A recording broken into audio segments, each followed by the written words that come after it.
नमस्कार, बहुत स्वागत है आपका। आप देख रहे हैं न्यूज इंडिया, आपके साथ मैं हूं अभिषेक। तो बड़ी खबर आज की ये रही है कि रुझानों में कांग्रेस को स्पष्ट बहुमत मिल गया। आपको बता दें कि कर्नाटक में कांग्रेस की प्रचंड जीत हुई है। आपको बता दें कि कांग्रेस ने अभी तक 129 का आंकड़ा छू लिया है और अभी भी पार्टी करीब 7 सीटों पर आगे चल रही है। यानी कुल मिलाकर अगर देखें तो 136 सीटों पर इस समय कांग्रेस जो है वो 129 सीटें जीत चुकी है और 7 सीटों पर फिलहाल कांग्रेस आगे चल रही है। तो बात अगर कर्नाटक की कर ली जाए तो कर्नाटक में कांग्रेस को प्रचंड जीत मिली है। यह बहुत बड़ी जीत कांग्रेस के लिए। तो आपको बता दें कि बीजेपी के खाते में अगर बात कर ली जाए तो 40% कमीशन सरकार को हमें यहां से हटाना है। 5 गारंटी सरकार ने दी थी, वो लगता है जनता ने मोहर लगाई है उन पर। एब्सोल्युटली हमारा इशू गवर्नेंस है, डिलीवरी है, नौजवान है, जॉब ओरिएंटेशन है, इकोनॉमिक डेवलपमेंट है, but more importantly clean government देना है। उसको लोगों ने एक्सेप्ट किया और ऐतिहासिक जीत वहां पर हुई है। ये पूरे देश के लिए बहुत बड़ा संदेश है। बाजार बंद हो गया है, खुशी का बाजार आ गया है। वहां पर क्या क्या नहीं किया। बीजेपी ने हनुमान जी को लेकर आए, वो केरला वाली फिल्म को लेकर आए, प्रधानमंत्री, गृह मंत्री, यूपी के मुख्यमंत्री, सबने पूरी जान लगाई, पूरी ताकत लगाई। लेकिन वहां के लोग समझ गए थे कि हमें करप्ट सरकार को यहां से हटाना है और कांग्रेस का शासन लाना है। तो मैं समझता हूं एक बहुत बड़ा संदेश गया पूरे देश में। तो आप सुन रहे थे सचिन पायलट को। उन्होंने जीत को लेकर खुशी जाहिर की है और आपको बता दें कि कर्नाटक में कांग्रेस को प्रचंड जीत मिली है। अभी तक के जो आंकड़े हैं 129 सीटों पर फिलहाल जीत कांग्रेस ने दर्ज कर ली है। 7 सीटों पर आगे है। यह आंकड़ा अगर कुल हम देखें तो कांग्रेस के खाते में 136 सीटें, बीजेपी के खाते में 65 सीटें और जेडीएस, एक समय ऐसा माना जा रहा था कि जेडीएस हो सकता है कि जो सत्ता की चाबी जिसे कहते हैं वो जेडीएस के पास हो, लेकिन ऐसा हुआ नहीं और कांग्रेस ने पूर्ण बहुमत हासिल कर ली। आपको बता दें कि 7 सीटों पर अभी भी कांग्रेस को बढ़त मिली हुई है। वहां से जो काउंटिंग है उसको लेकर के अपडेट्स जैसे जैसे आते रहेंगे वो हम आप तक पहुंचाते रहेंगे। लेकिन कांग्रेस के लिए एक बहुत बड़ी जीत जो है वो ये है कि अपने दम पर यहां सरकार बनाती हुई कांग्रेस जो है वो दिख रही है। 129 सीटें कांग्रेस जीत चुकी है और 7 सीटों पर कांग्रेस अभी आगे चल रही है। वहीं बीजेपी के लिए बहुत बड़ा झटका जो है वो रहा है, क्योंकि बीजेपी ये दावा कर रही थी कि कर्नाटक में डबल इंजन की सरकार वापसी करेगी, डबल इंजन की सरकार बनेगी। यानी कि कर्नाटक में बीजेपी वापसी करेगी ऐसा दावा था। लेकिन उन तमाम दावों की अगर बात कर ली जाए तो हकीकत में वो दावे बदल नहीं सके और बीजेपी को हार का सामना करना पड़ा है, जबरदस्त हार का सामना करना पड़ा है। क्योंकि वोट शेयर भी अगर आप देखें तो वोट शेयर का अंतर जो रहा है कांग्रेस और बीजेपी का वो काफी ज्यादा है, करीब 7 से 8% का अंतर देखने को मिला है। अब चलिए इसी पे चर्चा करने के लिए हमारे साथ जो गेस्ट पैनल है, सबसे पहले परिचय करवा दूं। हमारे साथ जुड़ रहे हैं सुरेंद्र कुमार सिंह, बीजेपी से हमारे साथ जुड़ रहे हैं। रत्नेश मिश्रा जी, राजनीतिक विश्लेषक हैं, वो हमारे साथ जुड़ रहे हैं। पीयूष पंत जी, वरिष्ठ पत्रकार हैं, हमारे साथ जुड़ रहे हैं। अश्विनी मिश्रा जी, राजनीतिक विश्लेषक हैं, हमारे साथ जुड़ रहे हैं। सर, आप सभी का बहुत बहुत स्वागत है। साथ ही दीपक झा जी हमारे साथ जुड़ रहे हैं, राष्ट्रीय प्रवक्ता हैं कांग्रेस से। सर, आप सभी का बहुत बहुत स्वागत है न्यूज इंडिया पर। सर, सबसे पहले मैं एक एक कमेंट चाहूंगा, क्योंकि अब तो परिणाम जो है वो क्लियर हो गए हैं। कांग्रेस ने पूर्ण बहुमत हासिल कर ली है। 129 सीट अभी का आंकड़ा मैं आपको बता दे रहा हूं, 129 सीटों पर जीत दर्ज कर चुकी है कांग्रेस, 7 सीटों पर आगे चल रही है। तो पूर्ण बहुमत की सरकार है। एक एक कमेंट मैं सबसे पहले चाहूंगा। दीपक झा जी, शुरुआत आपसे करेंगे। मिठाई और लड्डू जो सुबह में बंटने शुरू हुए थे, अभी तक बंट ही रहे हैं। बिल्कुल बट रहे हैं और बटते रहेंगे। सबसे बड़ी बात है, ये जीत कांग्रेस पार्टी की है। जीत उन इरादों की है जो जनता के साथ किए गए थे वादे। जीत उस आदमी की है जो जनता के साथ कदम से कदम मिला के चलना सीखा, जनता को अपने साथ चलना सिखाया। जीत उस नेता की है जो आम आदमी को अपने जैसा समझता है, अपने को आम आदमी जैसा समझता है। ये हार उनकी है जो अभिनेता थे, ये हार उनकी है जो मन की बात करते थे, ये हार उस महापुरुष की है जो महापुरुष ने कहा था बहुत हुई महंगाई की मार, अब की बार मोदी सरकार। ये महापुरुष जरा आप भी ढूंढिएगा, मैं भी ढूंढ रहा हूं पिछले 9 सालों में, और देश को मतलब दूसरे उनके महापुरुष आए और बोल के चले गए कि ये जुमला है। तो अगर ये जुमला है तो ये दोनों लोग ठग थे, देश की जनता को ठग लिया, देश को गुमराह किया। तो ये हार भाजपा की है और जीत उन सारे मुद्दों की है जिसपे कि भाजपा ने वादे तो किए थे लेकिन उलझा दिए आपको बजरंग दल और बजरंग बली में। जनता को इन्होंने बरगलाना तो बहुत चाहा। चाहा। जश्न मना लीजिए पहले। नहीं, जीत का तो जश्न मना लीजिए।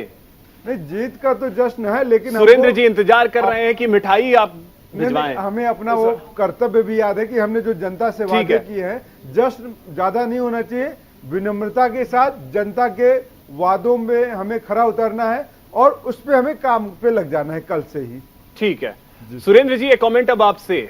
दावा बहुत बड़ा था लेकिन उन दावों में हकीकत की अगर बात की जाए, हकीकत से कोसों दूर रह गए।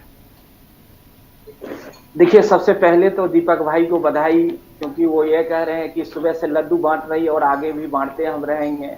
लेकिन दीपक भाई ये भूल गए कि इनके 16 ऐसे प्रदेश हैं जहां इनके एक भी लोकसभा सांसद नहीं, कुछ ऐसे प्रदेश हैं जहां पर इनके विधायक ही नहीं है। उत्तर प्रदेश जैसे कितने बड़े प्रदेश में कितने विधायक हैं, ये दीपक भाई ये नहीं बोले। और अभी निकाय चुनाव में अभी आज ही साथ में रिजल्ट आया और उत्तर प्रदेश में आप देखिए किस प्रकार से निकाय चुनाव में भारतीय जनता पार्टी को वहां परचम जीत मिली है। इस पे दीपक भाई नहीं बोले कि आपको भी बधाई। हम तो उनको बधाई दिए, लेकिन दीपक भाई हमको बधाई नहीं दे रहे हैं, क्योंकि उनको मालूम है कि अगर हम ये बधाई देंगे तो आगे का हमारा रास्ता जो है कहीं और संकट में ना हम पड़ जाए। तो इसलिए जो अभी जो कर्नाटका की जीत है, इसके लिए दीपक भाई को बहुत बहुत बधाई।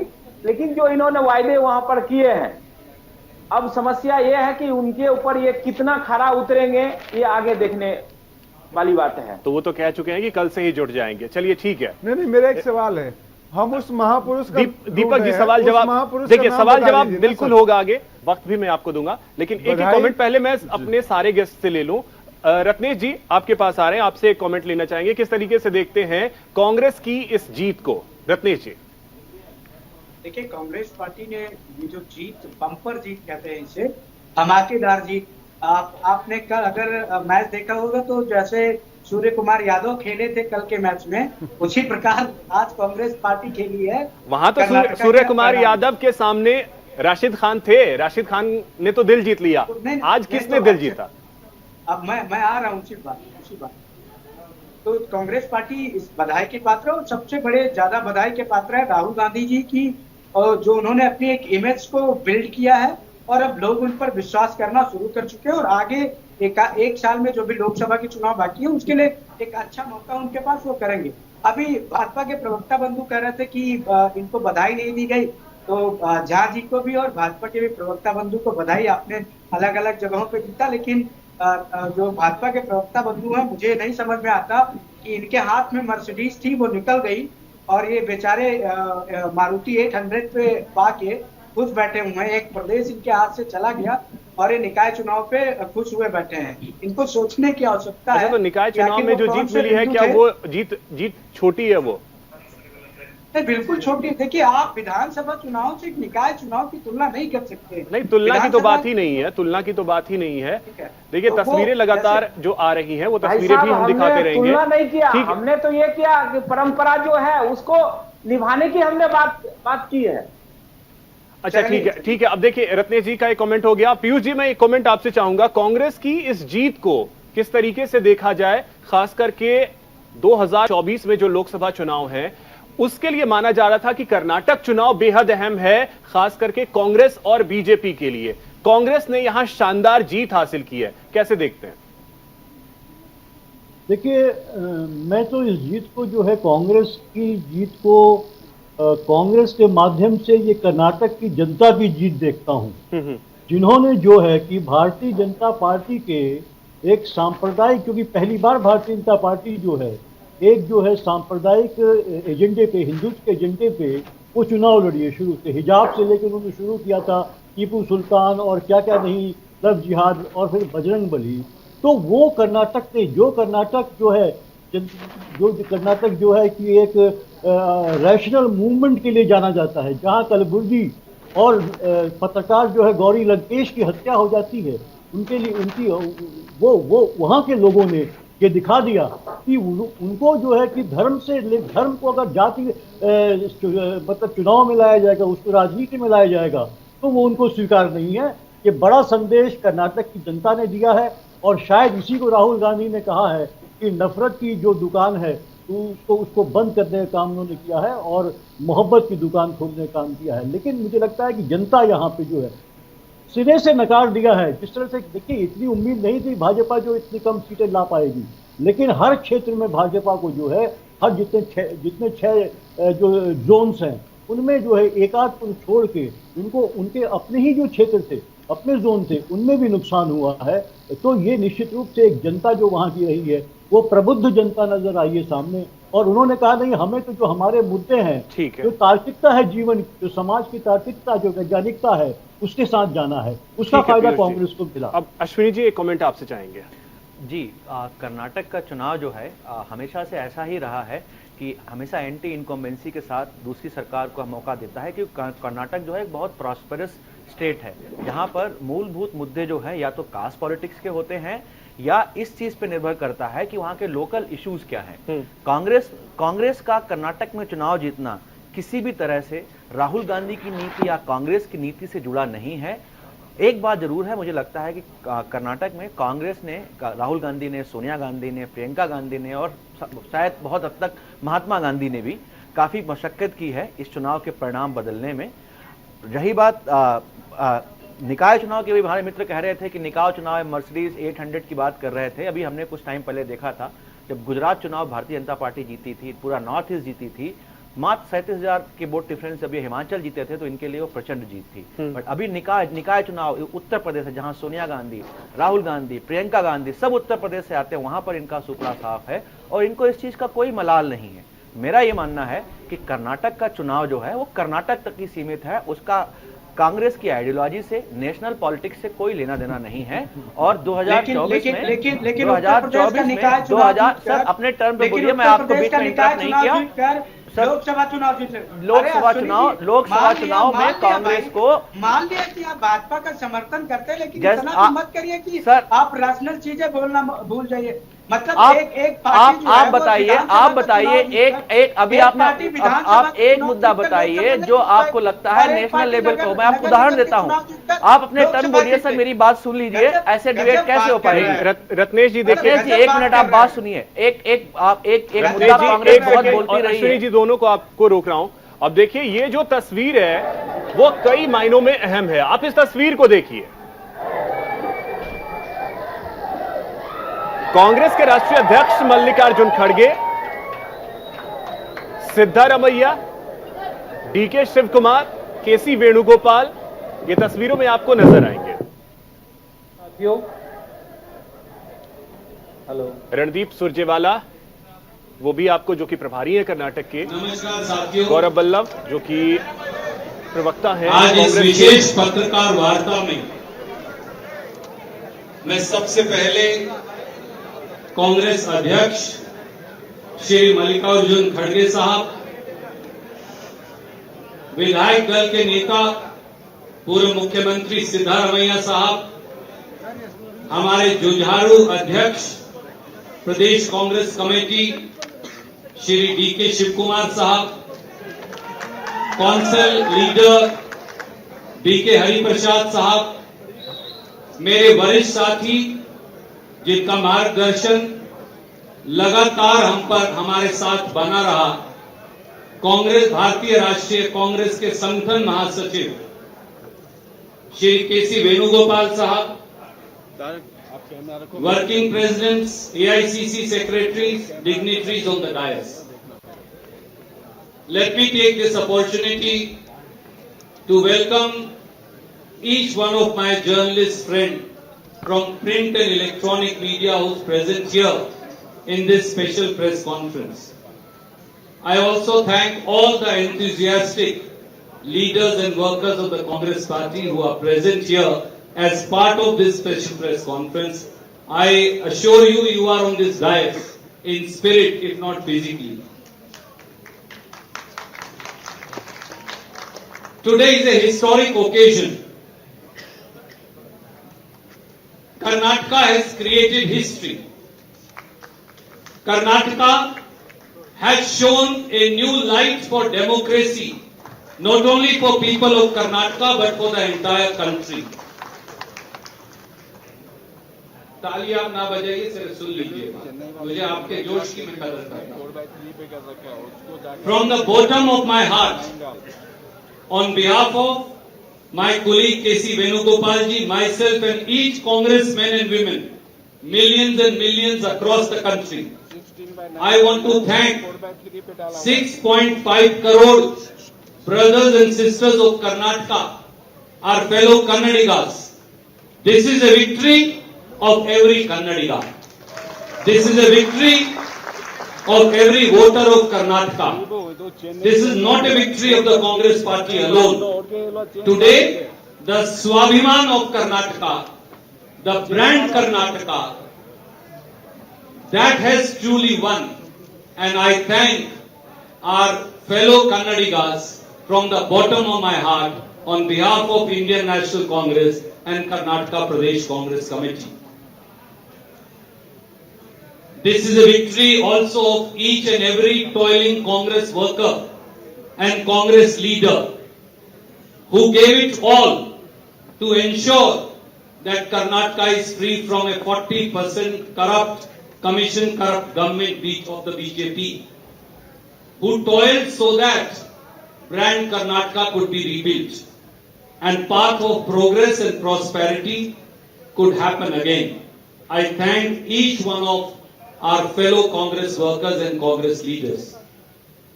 This is also a victory for my PCC president, my CLP leader and the entire team of our MLAs, ex-ministers, ex-MLAs, PCC office bearers, working presidents. Siddaramaiah ji, DK Shivkumar ji, this is also truly your victory and I congratulate both of you in particular. And above all, this is a victory for our guiding light, the President of the All India Congress Committee, who was there with us throughout, toiling much harder than a young person, going one constituency to another. Sir, this is a victory for you. I also take this opportunity to particularly thank Shrimati Sonia Gandhi ji, without whose blessings, despite her not keeping so well, she make it a point. She called Khadge Saab, she called Venugopal ji, she called CLP leader, she called PCC president. And she said, I also want to come. And she contributed and she proved to be a lucky mascot, if I may say. It is special thanks to Shrimati Sonia Gandhi from each and every worker. And I'll be failing in my duty if I will not thank our hero, our leader, a person who only guides us, a person who toils selflessly, a person who takes all the brickbats but never takes credit, the one and only Shri Rahul Gandhi ji. Mobile.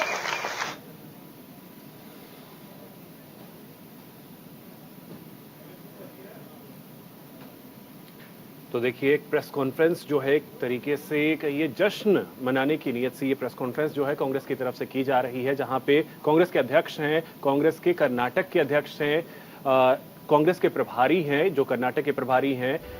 फिलहाल वक्त है एक छोटे से break का, चल दौड़। तो ब्रेक के बाद एक बार फिर से आप सभी का स्वागत है। आप देख रहे हैं जनादेश 2023। तो कर्नाटक का जनादेश आ गया है और कर्नाटक की जनता ने चुना है कांग्रेस को। अश्विनी जी, ब्रेक पर जाने से पहले आप बोल रहे थे, आप अपनी बात पूरी कर लें, उसके बाद फिर मैं आगे बढ़ूं।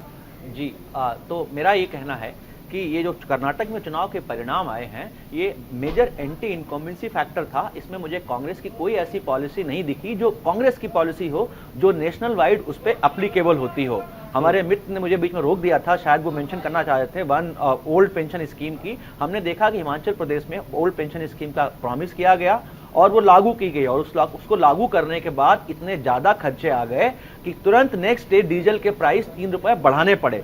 हम सब मानते हैं कि ओल्ड पेंशन स्कीम अगर हम देते हैं तो जो बजट होता है सरकार का, उसमें 70% बजट जो है सिर्फ सैलरी में चला जाता है, तो डेवलपमेंट का स्कोप नहीं बचता है। तो कांग्रेस जो है हमेशा से अपीजमेंट, लुभावने, फ्रीबीज की बात करती है, जनता पे थोपती है, और उसके कई बार उनको अच्छे परिणाम भी मिलते हैं। ऐसा नहीं कि हर बार गलत मिलते हैं। कांग्रेस ने 2019 में एक न्याय करके एक लाए थे कि 72,000 रुपए देंगे, जो कि बिल्कुल इम्प्रैक्टिकल था, फिजिकल एविडेंस जिसको हम लोग बोलते हैं। तो कांग्रेस का कोई भी पॉलिसी मुझे कर्नाटका में ऐसा नहीं लगा जिसके कारण कांग्रेस उस पॉलिसी को लेकर के चल सकती है और नेशनल वाइड जीत सकती है। इनकम्बेंसी की स्थिति बनती है, उसकी वजह से ये परिणाम रहे हैं जी। लेकिन अब बीजेपी को क्या लग रहा है? सुरेंद्र जी, आपको क्या लग रहा है, कहां कमी रह गई?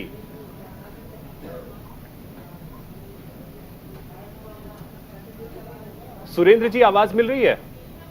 जी जी जी। कहां कमी रह गई?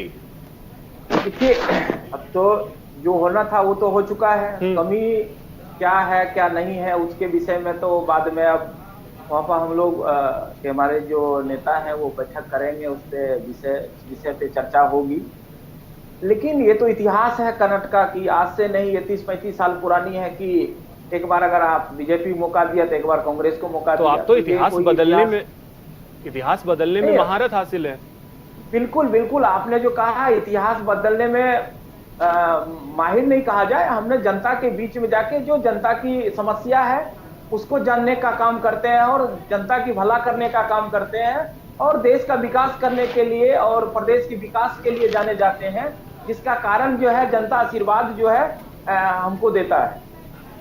तो इसका ये मतलब नहीं है कि हम वो बदलने के नहीं तो माहिर है। नहीं, वो तो आप वहां क्या कहते हैं, हिमाचल में नारा भी दिया था कि आप रिवाज बदलेंगे। तो रिवाज बदलने को लेकर के दावे तो आप ही कर रहे हैं। नहीं, उत्तर प्रदेश के अंदर हमने रिवाज बदला ना, जो 35 साल। तो वही मैं इसीलिए मैंने पूछा कि यहाँ क्या कमी रह गई, यहाँ पे कमी क्या रह गई? अब देखिए, यहाँ पे कमी क्या है ये तो अभी बाद में उसका विश्लेषण होगा उस पे। बाकी हम लोगों ने जो जनता के बीच में जो हम लोगों ने वहाँ पे सेवा पीयूष जी, आपके अनुसार क्या कमी रह गई, क्या ऐसा कारण रहा? जमीनी स्तर तक पहुंचाने का काम किया, लेकिन अगर जनता ने जो आशीर्वाद दिया वो हमारे ठीक है। पीयूष जी, आपके अनुसार क्या लगता है, कमी बीजेपी की तरफ से कहां रह गई? क्या और साथी अश्विनी जी एक बात ये कह रहे थे कि कांग्रेस की ऐसी कोई नीति नहीं थी जिसकी वजह से कांग्रेस को यह जीत मिली है, ये सिर्फ और सिर्फ एक फैक्टर था, एंटी इनकम्बेंसी। तो देखिए, निश्चित रूप से एंटी इनकम्बेंसी तो बड़ा फैक्टर था ही था, और जिस तरह से करप्शन का जो मुद्दा था और उस करप्शन के मुद्दे को एंटी इनकम्बेंसी की परफॉर्मेंस से, सरकार के सफलताओं पे और जो भ्रष्टाचार उसके साथ जो जुड़ के जो है, तो कांग्रेस ने बहुत ज्यादा ही इंकैश करने का काम किया और लगातार कांग्रेस ने इसको कम से कम 8-10 महीने लगातार एक कैंपेन बना के जिसको चलाया और धीरे धीरे ये मुद्दा लोगों के दिमाग में घर कर गया पूरी तरीके। तो मुझे लगता है कि ये मुद्दा तो साफ रहा, लेकिन दूसरा एक बड़ा फैक्टर था कि जो लिंगायत समाज, हालांकि लिंगायत वोट बहुत ज्यादा नहीं किसका है भाजपा के पास से, लेकिन येदियुरप्पा को साइडलाइन कर देना मुझे लगता है वो भारी पड़ा।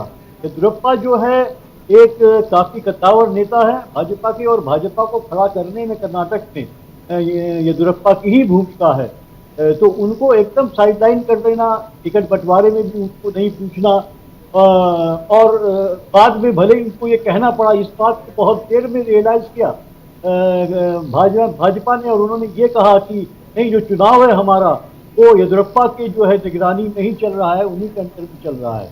लेकिन तब तक बहुत देर हो चुकी थी और लोग देख रहे थे कि येदियुरप्पा के ऊपर भी कुछ नहीं रहा है, कुछ हो नहीं रहा है। तो ये भी एक बड़ा कारण था, जो कि येदियुरप्पा जो सभी समाज में उनकी पैठ थी और वो सबको लेके चलते थे, तो वो मुझे लगता है एक कारण है। तीसरा कारण जो है कि देखिए, सबसे ज्यादा क्या हुआ है कि तो आपका क्या नाम, ओल्ड मैसूरू में अगर आप सीटें देखिए, कांग्रेस ने जेडीएस को भी वो कर दिया, तो उनके वोटों को भी ले गए। तो कांग्रेस ने जो जीत पाई है वो हर जगह जीत पाई है, और वो उन्होंने जो है कि किसानों के मुद्दे को लेके और जो और मुद्दा था, जो वादे किए हैं, वो उसको लेके वो कहीं जो है उसका प्रभाव पड़ता हुआ दिखाई दे। और भाजपा जो है अपने तो यानी कि ये जीत में आपके अनुसार भी, अगर मैं ठीक हूं तो आप जो कह रहे हैं, नीतियां कांग्रेस की इस बार ऐसी कुछ नहीं थी जिसकी वजह से कांग्रेस को जीत मिली है, ये अगर मैं सही समझ रहा हूं क्लियरली? नहीं, नीतियां क्या के मुद्दे उन्होंने उठाए थे। हाँ। लोगों के साथ जो देखिए, हर चुनाव में मुद्दे हैं। नहीं, जैसे हर पेंशन स्कीम की बात हो गई, हर पार्टी की नीति होती है कि जनता का ओल्ड पेंशन स्कीम की बात है। ओल्ड पेंशन स्कीम, कई बार ये भी कहा जा रहा था कि ओल्ड पेंशन स्कीम जो है वो डिसाइडिंग फैक्टर होगा, तो क्या वो डिसाइडिंग फैक्टर यहां है? और ये क्या आगे भी आने वाले कई राज्यों में चुनाव हैं, इस साल के अंत में भी चुनाव हैं, क्या ये डिसाइडिंग फैक्टर होगा? और क्या इसका इंपैक्ट हम ये भी देख सकते हैं कि 2024 में इंपैक्ट डाले ही है? देखिए, ओल्ड पेंशन स्कीम को तो उस तरह से इन्होंने यहाँ पे प्रमोट भी नहीं किया या उसको हाईलाइट नहीं किया था कर्नाटक में। हाँ, हिमाचल में जरूर किया था और उसका डिविडेंड उन्हें हिमाचल में मिला भी। हाँ। तो यहाँ पे जो बेसिकली उन्होंने जो अपने 5 जो है वादे किए थे, जिसमें कि मुफ्त में जो महिलाओं को यात्रा, महिला जो हेड है परिवार की, उनको जो है कि 2000 रुपये राशि देना, जो युवा बेरोजगार हैं उनको देना, और जो सर्टिफिकेट होल्डर हैं, जो युवा जो हैं, जो उनको 1000 रुपये की राशि देना। तो ये तमाम इस तरह के मुद्दे थे जो उन्होंने हर वर्ग के लिए लेके आए हैं। ठीक है, वो कहीं न कहीं काम किया है। ठीक है पीयूष जी, ठीक है, आते हैं आपके पास फिर से। दीपक जी, अब जो परिस्थिति बन रही है, ठीक है, आपने 5 गारंटी की बात कही है, राहुल गांधी ने आज ये भी कह दिया कि पहली बैठक होगी जब कैबिनेट की, ये सारी चीजें हम करेंगे। ठीक है, वो तो वक्त बताएगा आप करेंगे कितना, वो जनता से जो वादे आपने किए वो तो पूरे करेंगे। लेकिन जो एंटी इनकम्बेंसी, जो इतिहास रहा है कर्नाटक का पिछले कुछ सालों में, एंटी इनकम्बेंसी की वजह से आपको जीत मिली, या आपने जो मैनिफेस्टो में जो चीजें डाली हैं उसकी वजह से जीत मिली है? देखिए, दिल बहलाने के लिए गालिब एक ख्याल अच्छा है। आप कह लीजिए कि आप एंटी इनकम्बेंसी की वजह से हारे। नहीं, मैं आपसे पूछ रहा हूं। मैं वही कह रहा हूं। हाँ। जो लोग कह रहे हैं कि एंटी इनकम्बेंसी से हार गए, तो आप जब हरियाणा में जीतते हैं तब आपने कहा कि हमने ट्रेन बदल दिया। जब आप उत्तर प्रदेश का नाम लिया, वहां जीतते तो आप कहते हैं ट्रेन बदल दिया। तो ये डबल स्टैंडर्ड क्यों होता है भाई? और जब कांग्रेस जीतती है तो यहाँ पे बैठे कुछ मित्र लोग हैं, वो कहते हैं बिना नीति और नियत से जीत गए। तो क्या जनता कहती है कि भाजपा इस काबिल भी नहीं है कि हम उसको जिताएं? कांग्रेस चलो उससे बेहतर है। ये लोग जो कह रहे हैं कि बिना नीति बिना नियत, तो ये तो दिखाता है आपका, क्या बोलेंगे इसको, मंद बुद्धि बोलेंगे या बड़बोलापन बोलेंगे या भाजपा की अंधभक्ति बोलेंगे? क्या बोलेंगे इसको? आप बताइए ना कि बिना नीति बिना नियत से कोई चुनाव जीतता है? यहाँ पे बैठ के शर्मिंदगी भरा बयान देते हैं। अगर भाजपा कांग्रेस ने बिना नीति और नियत से जीती है तो इसका मतलब जनता समझती है कि मोदी जी और मोदी जी की पार्टी उस लायक भी नहीं है कि इनको बिना नीति और नियत के साथ भी नहीं जीता हो, क्योंकि 40% कमीशन खोर सरकार है और सुख शांति छीन लेती है। बजरंग बली और बजरंग दल में जिसको अंतर ना समझ में आए, जनता को मूर्ख बनाए, कहे कि बजरंग दल का अपमान कर दिया तो आपने बजरंग बली का अपमान कर दिया, तो ये भाजपा की मूर्खता की पराकाष्ठा है, मैं ये बोलूंगा, या फिर वो जनता को मूर्ख बनाना चाह रहे थे। तो जनता ने कहा नहीं भैया, ऐसे आदमी से हमें दूर रहना है, ऐसी पार्टी से दूर रहना है जो देश को जलाए, राज्य को जलाए और लोगों के दिलों में नफरत पैदा करे। उसकी अश्विनी जी कैसे कह रहे हैं कि मैं दीपक जी से पूछना चाहूंगा, अगर आपकी नीतियां इतनी अच्छी हैं तो आपको उत्तर प्रदेश में क्या हो जाता है जहां से राहुल गांधी खुद आते हैं? आपने आज उत्तर प्रदेश में नगर निकाय चुनाव का परिणाम देखा, वहां कांग्रेस का पूरी तरह से सुपड़ा साफ है। रही बात कर्नाटक की, अभी आप देख रहे थे कर्नाटक में जो कांग्रेस के, मुझे लगता है 2 बहुत ही बड़े धुरंधर थे, एक डीके शिवकुमार जी, एक प्रियंका गांधी जी। डीके शिवकुमार जी को इतना तवज्जो नहीं दिया गया, अभी हम सुरजेवाला को सुन रहे थे, और प्रियंका जी का तो नाम भी नहीं लिया गया। हमेशा जो है कांग्रेस की एक ही नीति है, राहुल गांधी को प्रमोट करो। वो बोलते हैं ना, caught in the wrong job. Rahul Gandhi एक तरीके से गलत जॉब में फंस गए हैं और कांग्रेस की मजबूरी है उनको ढोना, उनके लिए हर तरीके से जो है एक स्टेज सजाना। अगर राहुल गांधी की नीतियां इतनी ही अच्छी हैं, इतनी ही संवैधानिक हैं, इतनी ही देश हित में हैं, तो बाकी जगह क्या हो जाता है? बाकी जगह कांग्रेस को ऐसा क्यों होता है? कर्नाटक में ही क्यों जीता? कर्नाटक में आपको एक और उदाहरण देता हूं मैं, एक मिनट दीपक जी, मैं एक और उदाहरण देता हूं। कर्नाटक में 2 टाइप की पॉलिटिक्स बहुत स्ट्रांग होती है, एक तो एंटी इनकम्बेंसी, एक कास्ट फैक्टर। डीके शिव कुमार जी ने एक बहुत बड़ा कास्ट फैक्टर प्ले किया और उन्होंने जेडीएस का जो किला है ओल्ड मैसूर उसको ध्वस्त किया है। कायदे में देखा जाए तो ये जीत जो है अगर देखी जाए कॉस्ट पॉलिटिक्स के हिसाब से सबसे बड़ी जीत डीके शिव कुमार की है। पर आप देख लीजिएगा, मुझे नहीं लगता कि उनको ये चीफ मिनिस्टर बनाएंगे। क्यों? क्योंकि इनकी राजनीति तो किसको बनाएंगे? मेरा आकलन है कि सिद्धरमैया जी को बनाएंगे। अगर उनको नहीं बनाएंगे तो हो सकता है पार्टी छोड़ के भी चले जाए, ये भी संभव है। देखिए, ये बड़ी हाइपोथेटिकल बात कर रहे हैं, इसमें कोई वास्तविकता नहीं है। उत्तर प्रदेश में इनको पता नहीं कि कांग्रेस कब से नहीं जीत रही है, तो पहले आप अध्ययन करके आइए भाई साहब। ये तो ये अचीवमेंट है सर, ये पॉलिटिकल अचीवमेंट है। जहां आपका मूलभूत जहां के रहने वाले हो, आप वहां नहीं जीत रहे हो और आप उसको अचीवमेंट बता रहे हैं। आप सुन लीजिए ना जी, अगर उत्तर प्रदेश में बहस करना तो उत्तर प्रदेश पे आ जाइए आप जी। तो बात है कि जब आप बात करते हैं कि चुनाव उत्तर प्रदेश में भी हुआ ना सर आज, तो फिर ठीक है, मैं कहता हूँ आप सारे स्टेट छोड़ दीजिए और सारे निकाय चुनाव आप ले लीजिए। अगर ऐसा है, अगर निकाय चुनाव जीत के आप खुश है तो बताइए। नहीं सर, हमने 2022 में असेंबली इलेक्शन देखा, 2019 में पार्लियामेंट इलेक्शन देखा, आप क्या निकाय चुनाव की बात कर रहे हो? आपका सिर्फ एक ही एजेंडा है भाई साहब, आप जिस पार्टी का गुणगान करते करिए, मुझे कोई तकलीफ नहीं। मैं तो चाहता हूँ पक्ष और विपक्ष दोनों रहना चाहिए। मैं मोदी जी की तरह नहीं सोच रखता हूँ कि भाई हमें रास्ता साफ चाहिए, आगे बुलडोजर चला दो, जितने लोग मरे तो मरे। कांग्रेस पे सवाल उठा रहा हूँ, कांग्रेस की ऐसी कौन सी नीति है जो देश हित में है, जो देश के लिए एक एजेंडा बन सकती है? आप मुझे ये बताएं, आप एक स्कीम बताएं सर। सवाल करिए, पहले बोलने दीजिए आप।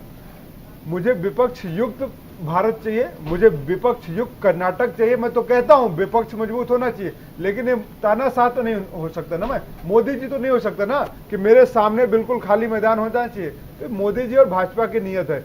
आप देखिए ना, अमित शाह जी ने क्या कहा था? ठीक है दीपक जी और अश्विनी जी, ठीक है सुरेंद्र जी, मैं 10 सेकंड लूंगा, अभिषेक जी आपके 10 सेकंड लूंगा। ठीक है, तानाशाही की बात की, मैं सिर्फ एक एग्जांपल देना चाहता हूं। अमित शाह जी दंगे कराएंगे, कांग्रेस पार्टी ने तत्कालीन कांग्रेस पार्टी ने 1989 में तत्कालीन कभी तो खुश हो जाए, बर्खास्त किया, कभी तो खुश और हो जाओ। इतना बर्खास्त किया, 90 बार सरकारें बर्खास्त की। दीपक जी ने बहुत अच्छी बात कही, दीपक जी ने बहुत अच्छी बात कही कि बजरंग दल और बजरंग बली में फर्क है और इस बात को सामने वाले को समझना चाहिए। तो दीपक जी ने यह कहा कि गृह मंत्री जी ने यह कहा कि मैं दंगे करवाऊंगा। ये कब कहा दीपक जी? उन्होंने बोला कांग्रेस सरकार आएगी तो दंगे होंगे। तो क्या तो मैं दंगे करवाऊंगा? सरकार दंगे करवाती है, एक मिनट, सरकार दंगे करवाती है क्या? ये अमित शाह जी देश के गृह मंत्री हैं, वो भूल क्यों जाते हैं? पहली बात, जब वो प्रचार करने जाते हैं तो भूल क्यों जाते हैं? देश के प्रधानमंत्री ज्यादा दंगे कांग्रेस के पता है कि अगर कांग्रेस सरकार आएगी तो मैं यहाँ पे दंगे करवाऊंगा और जनता को गिराऊंगा। सुन लीजिए, भाजपा प्रवक्ता है ना, भाजपा प्रवक्ता को बोलने दीजिए।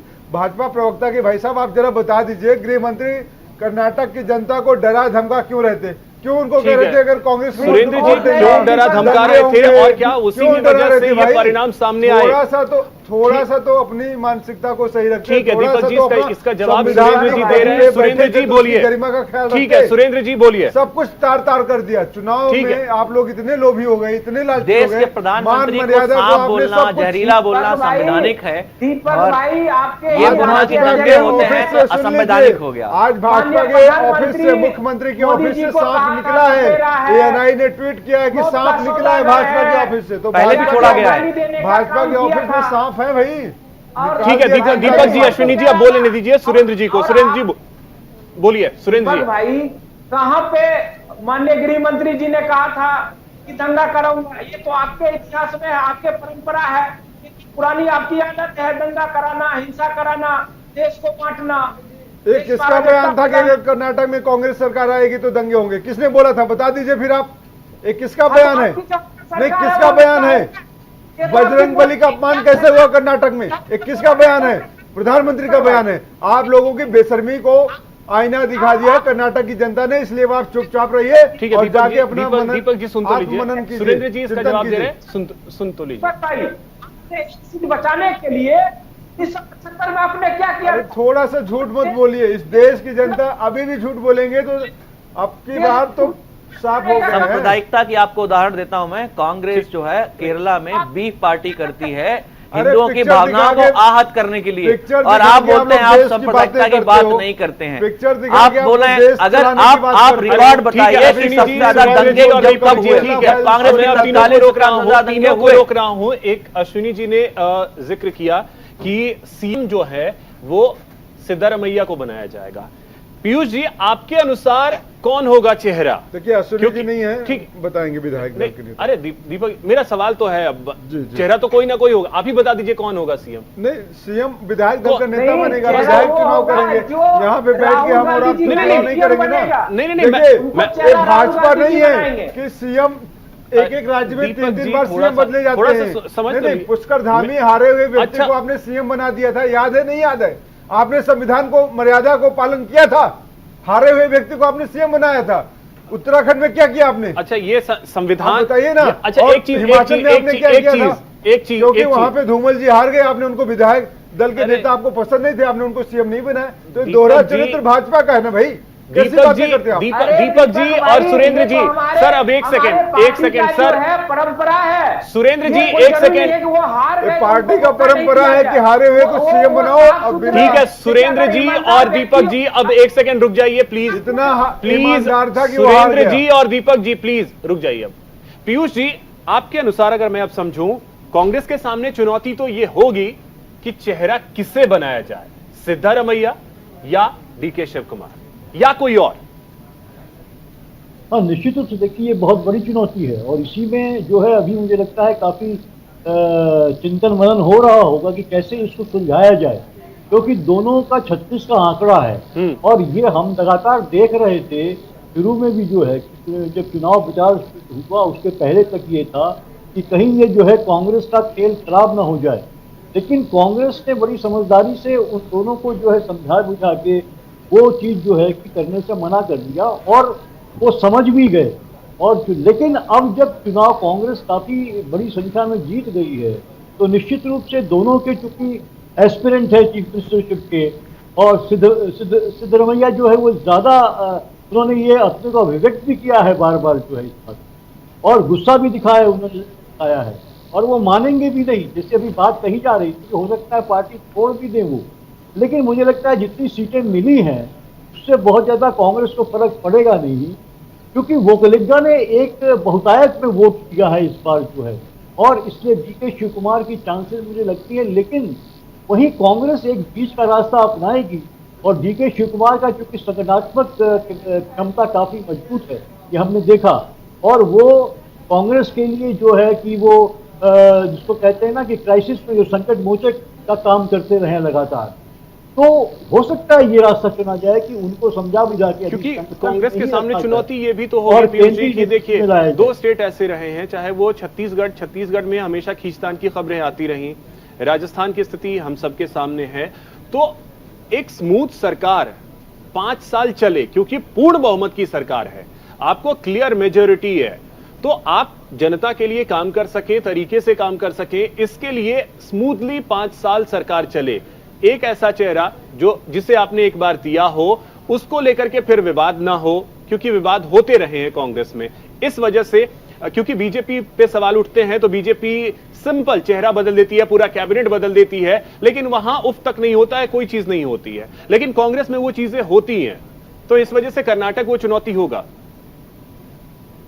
ये लोकतंत्र के लिए सही है क्या पीयूष जी?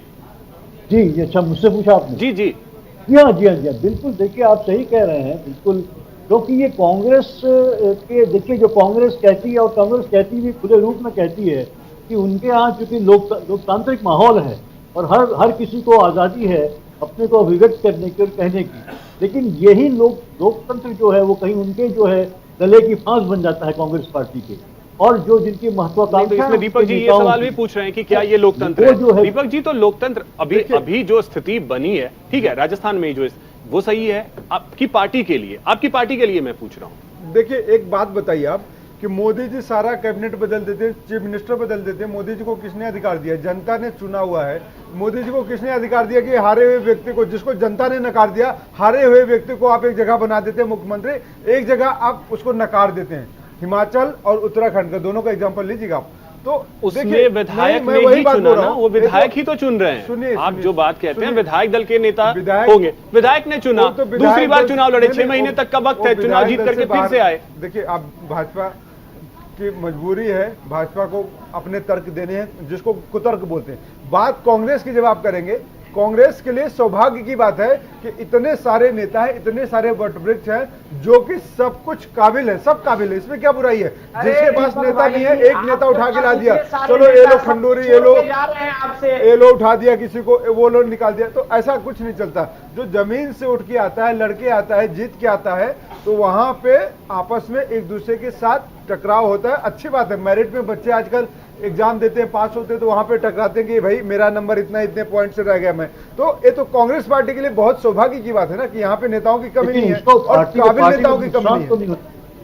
टकराहट से पार्टी को अगर नुकसान हो रहा है, पार्टी सत्ता से बाहर हो जाती है, तो फायदा क्या ऐसी टकराहट से? टकराहट से लोकतांत्रिक जो है, लोकतंत्र से क्या फायदा है? पार्टी को बिल्कुल नुकसान नहीं है। आपकी भावनाओं का मैं कद्र करता हूं, पार्टी को बिल्कुल भी नुकसान नहीं है। इस टकराहट से देश की और देश की जनता का फायदा है और राज्य का फायदा होगा। अश्विनी जी, क्या इससे फायदा होता है? पंजाब में क्या हुआ? अगर मोदी हमारे जी सवाल दीपक जी- करने अभी वाले हमारे लोग दीपक होते जी आज मोदी को लोकतंत्र में, तानाशाह और बता रहे थे कि नहीं, चुनाव मोदी खड़ा जी कर से देते अगर हैं। मोदी जी से सवाल करने वाले मैं लोग आपको होते उदाहरण जिन्होंने थोड़ा सा कहा था पीछे कि हम जाता हूं। महंगाई कम करेंगे, हम भ्रष्टाचार कम करेंगे, आज कोई सवाल दीपक जी, करता है आप बात मोदी को जी से, गोल गोल कोई घुमा रहे मीडिया हैं। सवाल करता है, आपने कोई बात नेता बोली, सवाल मैं उसका करता है जवाब क्या दे पक्ष दूं। का, मैं कोई आपको मंत्री जवाब दे सवाल दूं करता दीपक है, जी। कोई मंत्री इंदिरा कहता है कि हम गांधी इस्तीफा दे देंगे। असंवैधानिक तरीके से किसी के चुनाव अंदर हिम्मत जीतती नहीं हैं, भाई जब साहब। सरकार उनको किसी बर्खास्त के करती है अंदर कोर्ट, हिम्मत नहीं है। तो वो इमरजेंसी ला देती हैं और कांग्रेस पार्टी के प्रवक्ता यहाँ तानाशाही की बात कर रहे हैं। चलिए बहुत बढ़िया। जी, आप इंदिरा गांधी के टाइम से तानाशाही सरकार जो 90 बार प्रदेश की सरकारों को बर्खास्त करती है, 40 बार अकेले इंदिरा गांधी ने प्रदेश की सरकारों को बर्खास्त किया है। इतना ज्यादा बर्खास्त किया कि संविधान में परिवर्तन करना पड़ा, आर्टिकल 356 मॉडिफाई करना पड़ा, और आप तानाशाही की ठीक है, बात लेकिन कर रहे हैं। आज का जो दिन है वो मोदी जी आज का दिन बात तानाशाही की आप कर रहे थे, आप तानाशाही की बात कर रहे थे, तानाशाही ठीक है। की बात अश्विनी मत करें, जी, संवैधानिक जी, प्रक्रिया आज का है। दिन दीपक जी को बधाई देने का दिन है, क्योंकि आज का दिन कांग्रेस का दिन है। दीपक जी, बधाइयां मिल रही है और आप बधाई दे रहे हैं। दीपक जी को अभी भी मोदी से ही सरोकार है। तो उनका भी दिन है आज। अरे बिल्कुल बिल्कुल, आपका भी दिन है, आप भी जश्न मना रहे हैं। उत्तर प्रदेश में मिठाइयां बट रही हैं, लेकिन 10 सेकंड कल सुप्रीम कोर्ट ने एक ऑर्डर दिया है, उन जजों की पोस्टिंग वापस किया है। अरे देखिए, यही है दीपक जी, आज तो कर्नाटक को एंजॉय कर लीजिए, ठीक है? वो तो इनको बधाई। अरे आज तो कर्नाटक को एंजॉय कर लीजिए। चलिए ठीक है, वक्त मेरे पास इतना ही है। दीपक जी, भविष्य के लिए बहुत शुभकामनाएं। कर्नाटक में आप बेहतर काम करके दिखाएं, ठीक है? सुरेंद्र जी, आपको भी उत्तर प्रदेश में जो जीत मिली उसके लिए शुभकामनाएं। पीयूष जी, बहुत शुक्रिया हमारे साथ जुड़ने के लिए। अश्विनी जी, बहुत शुक्रिया हमारे साथ जुड़ने के लिए और बातचीत करने के लिए। तो कर्नाटक में कांग्रेस ने जीत हासिल की है, वहीं उत्तर प्रदेश में निकाय चुनाव में बीजेपी ने शानदार जीत हासिल की है।